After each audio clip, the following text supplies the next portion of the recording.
Il a été nourri au bleu d'Auvergne. Regardez le résultat, c'est magnifique. Il fait la planche pendant 3 minutes, quasiment autant que Didier Deschamps. Olivier Pouls, non, on est loin du compte. 20 fois moins. C'est déjà très bien. Olivier Pouls, le bleu d'Auvergne est un fromage qu'on adore tous, mais d'où vient-il, à part d'Auvergne? J'espère que vous avez un peu plus de choses à nous raconter. Oui, évidemment qu'il vient d'Auvergne. Avant le bleu d'Auvergne, il existait un fromage d'un petit peu du même type dont je vous ai déjà parlé ici, c'est le Roquefort, évidemment. Alors, quelle différence entre le bleu d'Auvergne et le Roquefort? Et c'est pas le même lait, c'est-à-dire que le Roquefort, c'est du brebis. Voilà, exactement, et le bleu d'Auvergne, c'est du lait de vache, parce que pendant longtemps, qu'est-ce qu'a été le bleu d'Auvergne? Mais c'était une espèce d'imitation du Roquefort que l'on faisait avec du lait de vache et qu'on faisait de manière un peu approximative, c'est-à-dire qu'on ne le maîtrisait pas très bien, d'abord parce qu'on n'avait pas dans tous les petits villages d'Auvergne ce qui est le secret du Roquefort, c'est-à-dire ces caves absolument incroyables avec ce degré d'hygrométrie, cette température qui aide au développement de ce qu'on appelle le Penicillium roqueforti, c'est-à-dire ce bleu, cette moisissure ce champignon qui fait la saveur et la caractéristique de ce fromage. On n'arrivait pas à le maîtriser convenablement. Et bien au 19e siècle, il y a un certain monsieur Roussel qui était producteur de fromage, qui a révolutionné complètement la production de ce bleu d'Auvergne et peut-être même la production de tous les fromages bleus en règle générale, parce que alors, à cette époque-là, on ne connaissait pas l'ensemencement. C'est Pasteur qui, plus tard, a découvert notamment les liens bactériologiques qu'il y avait entre l'air extérieur, le développement de la pourriture, etc.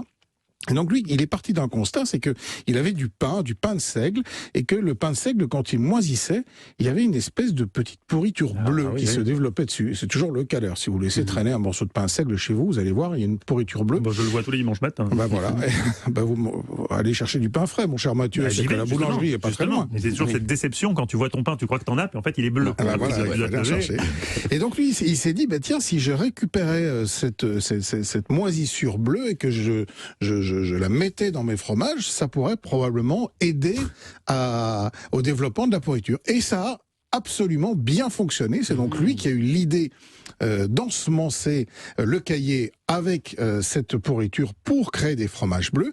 Mais en fait, il manquait un petit truc. Et il manquait notamment un apport d'oxygène. Et il a eu une deuxième idée, qui était d'utiliser des aiguilles à tricoter pour faire des petits trous dans le fromage, ce qui permettait à l'air de circuler à l'intérieur, et donc à cette pourriture bleue, à cette moisissure, de se développer. Et on peut vraiment considérer que c'est au milieu du 19e siècle, ce fameux producteur qui a inventé l'histoire et le concept de ces fromages bleus. Alors certains disent qu'auparavant on en faisait déjà, mais on le maîtrisait beaucoup moins. Il y en a en Angleterre aussi, le Stilton. Oui, c'est bon ça. Mais tout ça est arrivé un petit peu plus tard et dans les mêmes. Alors c'est du lait de vache, le Stilton aussi. Le Stilton, je pense que c'est du lait de vache, oui. À vérifier, mais je pense que c'est du lait de vache. Alors le bleu d'Auvergne, c'est du lait de vache, ça c'est sûr. Traditionnellement, évidemment, du lait de vache cru. Malheureusement, aujourd'hui, la grande majorité des bleus d'Auvergne que vous allez trouver, et notamment tous les bleus d'Auvergne industriels, c'est du lait pasteurisé ou c'est du lait qui a été thermisé. C'est une appellation d'origine protégée depuis 1959. Et puis, petit fun fact, il y a 2 périodes de l'histoire durant lesquelles la production s'est arrêtée. C'est la crise de 1929 et c'est la Seconde Guerre mondiale. Et pendant ces 2 périodes, il n'y a pas eu, ou pratiquement pas eu, de production de bleu en Auvergne. Une petite recette. C'est un sad fact plutôt qu'un fun fact. Malheureusement, une triste histoire. Vous aimez beaucoup le bleu d'Auvergne? Oui, j'aime beaucoup le bleu d'Auvergne. Mais plus que le Roquefort?